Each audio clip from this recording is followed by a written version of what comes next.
خبر سپینه ده یوسف سره یې مینه ده عوام خبر سپینه ده یوسف سره یې مینه ده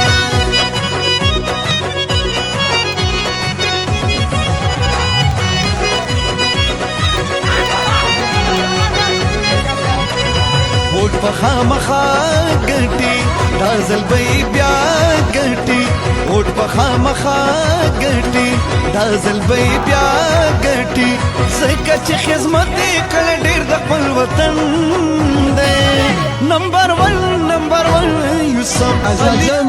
گملی خوالا فاینلی دی بیا به راځي ان شاء الله بیا به الیکشنې پکې شوي که خیري زه د کمیټۍ دپاره د 50,000 روپۍ اعلان کوم ټیم ته د 10,000 روپۍ اعلان کوم چاوی تیاره شوه په سړګو شوه د پښتو ډیوه مو خو دا اوس تر نظامونو ډیوې بندې کړې خواست کوم ملک یوسف علي ته چې راشي تاسو سره کتاب وکړي دومره ټایم راکړ ډېره مهرباني الله دې ستاسو قدر وکړي او خاص کر چې دا کم ټورنمنټ دا کمیټي دا دی جوړه کړې ده نو په دې خاص کر موږ په دې ډېر زیات ځکه خوشحالېږو چې موږ وګورو نو زموږ چې څومره د هلکان نسل دی ماشومان نه دا ټول په نشو په تماشو یا یو ځای کښېني بل ځای کښېني نو هغې سره هغې غلط اثر لري نو کم از کم چې دومره ښکلې پروګرامونه شروع کېږي او جوړېږي نو په دې کې هغې مشغولي هغې پکې مخ په ترقۍ کوشش کوي او دا زموږ چې نن دا کوم زموږ زیاتره ثوابین هم دا 2-3 کسان زموږ شته په چې هغې د ملک نوم روښانه کوي په نور دغه کې نو دا هم څه د بل ځای نه نه دي راغلي هم د خاورو کې لوبې کړي دي او هغې مقام ته خدای پاک رسولي دي نو خاص کر زه خو د دې ډېر زیات شکریا ادا کوم چې دومره ښکلې پروګرامونه سیټ کوي او انشاءالله الله پاک موقع راکړي نو دا ګراونډ هم موږ ته ښکاري دا هر څه ښکاري زموږ نه چې څومره کېدی شي انشاءالله ستاسو دپاره به کوو چې نه یې د خپل جیبه بدله کوو انشاءالله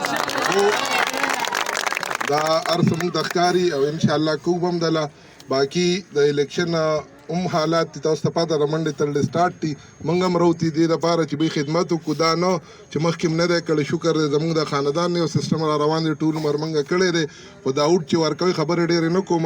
بانګونو ټایم هم دی نو بس خپل زړه کې سوچ وکړئ او دا اوټ چې څه ټایم یو انسان اچي نو هغه سره په هغه ټایم یو الله پاکي او باقي د هغه خپل ضمیر وي دا اوټ سړی دې له ورکوي چې بھئی دی به ما سره منډه وایي ما سره ملګرتیا کوي ما له به تاڼه کوي ما له به تحصیل کوي ما له به غم خادي کوي ما له به کارونه کوي نو خپل الله ته مخکې او موږ ته شا کوي زموږ چې کم ملګري ولاړ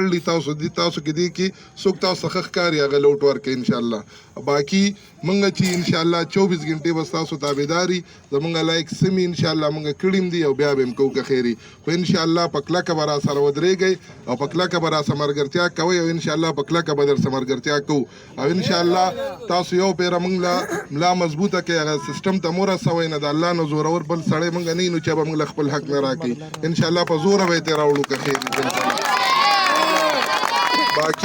باقي ټایم د ډېر نه علم زه د خپل طرفه بیا فاینل دی بیا به هم راځو انشاءالله بیا به الیکشنې پکې شوي که خیري زه د کمیټۍ دپاره د 50,000 روپۍ اعلان کوم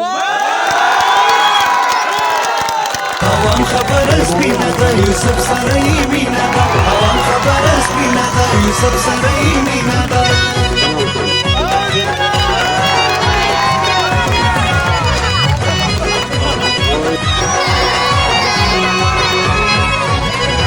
ووټ په خامخا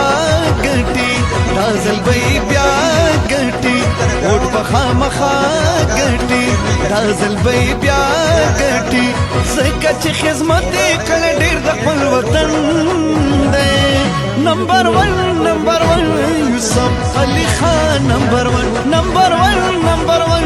یوسف علي خان نمبر ون ووټ په خامخا ګټي دا ځل به یې بیا ګټي ځکه چې خدمت یې کړی ډېر د خپل وطن دی نمبر ون یوسف علي خان نمبر ون